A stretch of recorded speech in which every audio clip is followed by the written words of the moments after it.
Kevin Young, 1598 Elber Avenue. Good evening, everybody. Thank you for this opportunity to speak. That was a wonderful report, the active living report, and I do appreciate all your hard work. Everybody does. My grandfather always taught me to work hard. He always worked hard, and he always complimented others when they worked hard. I have to think most everyone in this room has a similar story. Stories of hardworking parents and grandparents who instilled the idea that hard work is a good thing. You can't help but to admire a hard worker. You wish them the best and you cheer them on because you know what it takes to make the important things in life happen. The members of the Save Lakewood Hospital Committee and the staff at the Board of Elections are the kind of people we and all of our parents and grandparents would admire for their hard work. Our committee members stood out in the freezing cold and gathered signatures even as the ink froze in their pens. It happened to me more than once. We got far more than the needed number of signatures and delivered them 9 days prior to the deadline. That's hard work. That's dedication. We've been in steady contact with the people at the Board of Elections, and though these circumstances require them to work harder than usual, they have assured us that they are dedicated to the task of doing everything they possibly can do to place the referendum of Ordinance 4915 on the March ballot. They have stated quite clearly that it can be done, the hardworking people down at the Board of Elections. The folks at the Board of Elections have indicated that they will likely have their certification of the referendum at Lakewood City Hall by this Thursday, February the 4th. The next step is in Council's hands. You will have the option of approving the language of the referendum and placing it on the ballot or repealing the ordinance altogether. To get the referendum on the March ballot, Council must approve and get it to the Board of Elections by Tuesday, February the 9th, next Tuesday. With the deadline so near, a special session will needed to be called to approve the referendum. It is fair to say that everyone on both sides of this issue are very anxious to get this vote over with. The sooner it is done, the sooner the process of healing our divided city that has so often been brought up in this chamber can begin. Our committee respectfully requests that Council honor the work ethic and dedication that we and all those who have come before us admire so much. We respectfully request that the 3,468 people who signed this petition be fairly represented in the upcoming election. We respectfully request that Council call a special session and approve the referendum and return it to the Board of Elections by Tuesday, February the 9th for placement on the March ballot. Then the healing can begin. And I welcome any comments from Council about when you might be able to do a special session to vote on this. Thank you. Thanks. Councilman O'Malley. Would it be appropriate to comments on this, or should we wait? My preference would be if we could just briefly to have Law Director Butler give just a very brief synopsis, thumbnail sketch of the process. I think that was a fairly good thumbnail sketch, but I just want to make sure that everyone is on the same page procedurally as to what's happening because the process has several steps. Law Director Butler, give you some time. Thanks, Mr. Chair. Thank you.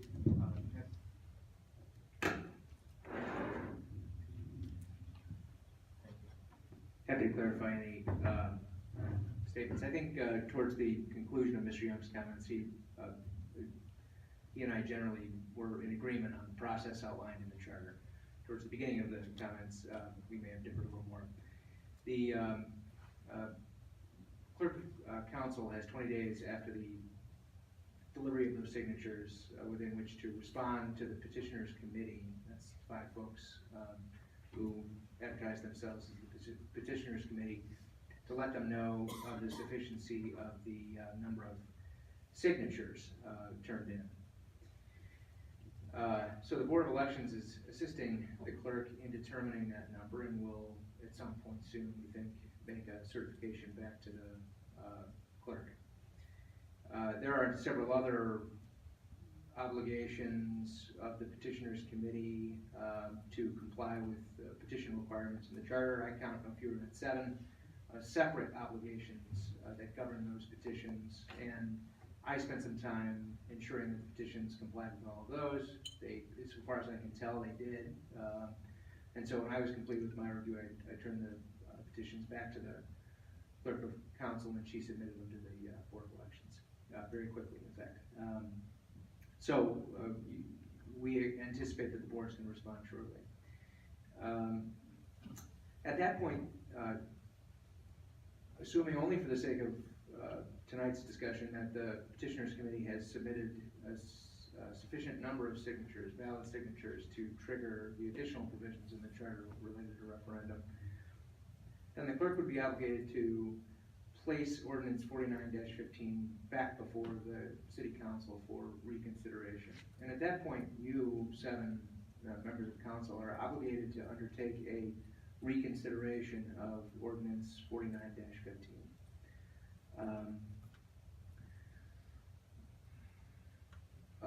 Only in the event that you fail to repeal the ordinance on your own, of your own volition, in its entirety, do then your obligations to send the matter to the Board of Elections for a popular vote kick in. And so you are obligated, you're not only permitted, but obligated by the charter to undertake a review of ordinance 49-15. I assume at some future council meeting, you would do that, provided the signatures are sufficient in number.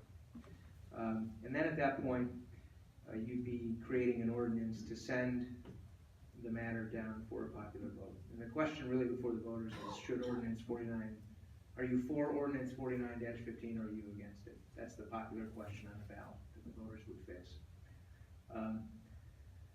The timing of the vote itself is governed by the date upon which you determine not to repeal, if this in fact is your determination, not to repeal ordinance 49-15. If that decision not to repeal 49-15 occurs at least 30 days, but not greater than 180 days from an already scheduled election, and the referendum vote, the popular vote, must occur at that scheduled election. That's why we're talking about this March 15th primary date, because we know in Lakewood there's going to be this March 15th date. I believe the petitioners committee had in mind that the issue could, I don't want to speak for them, but we're hearing it tonight, that the issue could be before the voters at that election. If there is no election scheduled between 30 days and 180 days out, then council has the choice of either scheduling a special election, which would require the city to pay for it, or placing the matter before the voters at the next regularly scheduled election. And so far in Lakewood, as we can tell, the next regularly scheduled election in 2016 is the November general election. So that's my understanding of the process. I'm happy to answer any additional questions for you. Councilman O'Malley, thank you. Councilman O'Malley.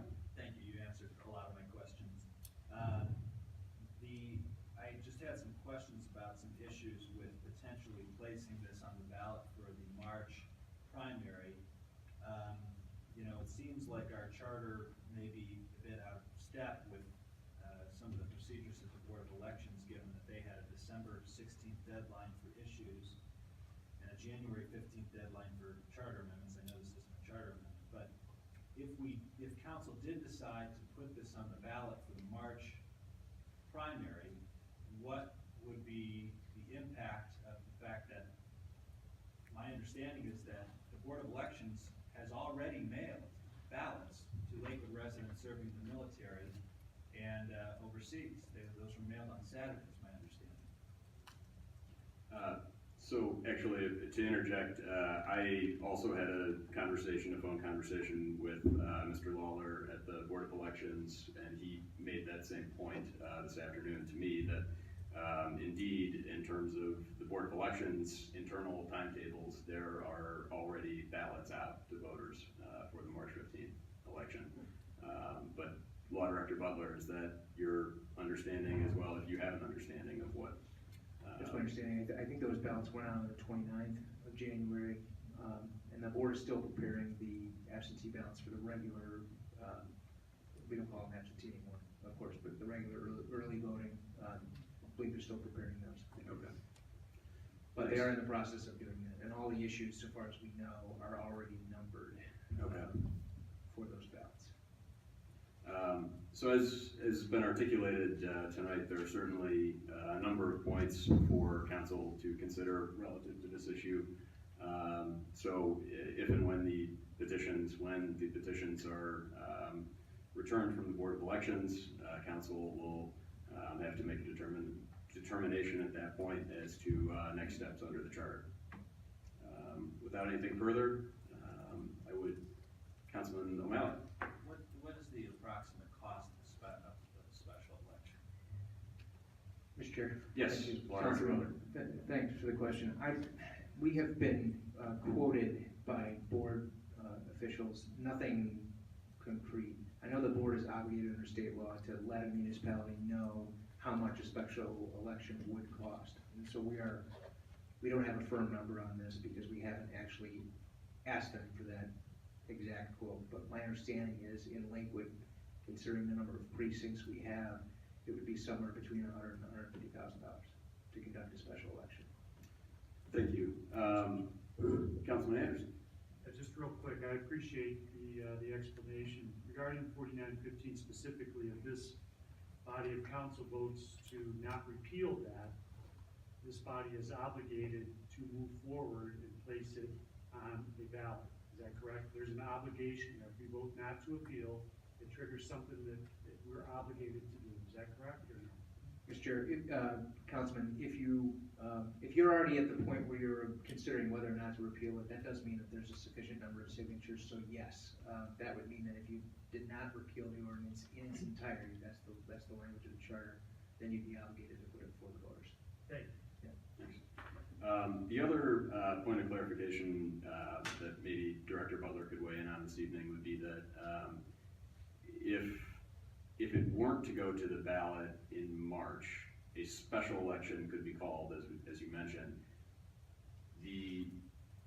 And I could be misinterpreting this, but my understanding is that in Ohio, the way the law works, every 4 years when we have a presidential primary, there is no May special election. Does that reflect your understanding also? Yes, Okay. that's correct. So the next available special election date would be August. The statutory special election date that the board goes by would be August. Now, I think a municipality could call for a special election on another date. But the board, of course, the way that the board operates, the board would certainly want any special election to occur on a date on which the board will already potentially be preparing other elections, such as school board issues or off-year school funding measures, for example, elsewhere in the county. Our charter doesn't exactly read that way.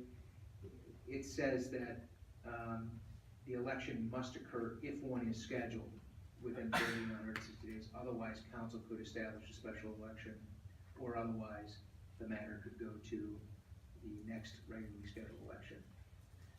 I know that the board has reserved an August date for special elections countywide, but I don't believe our charter would obligate you to call for a special election on that date simply because it's set aside for that date. I wouldn't call that a regularly scheduled election in Lakewood.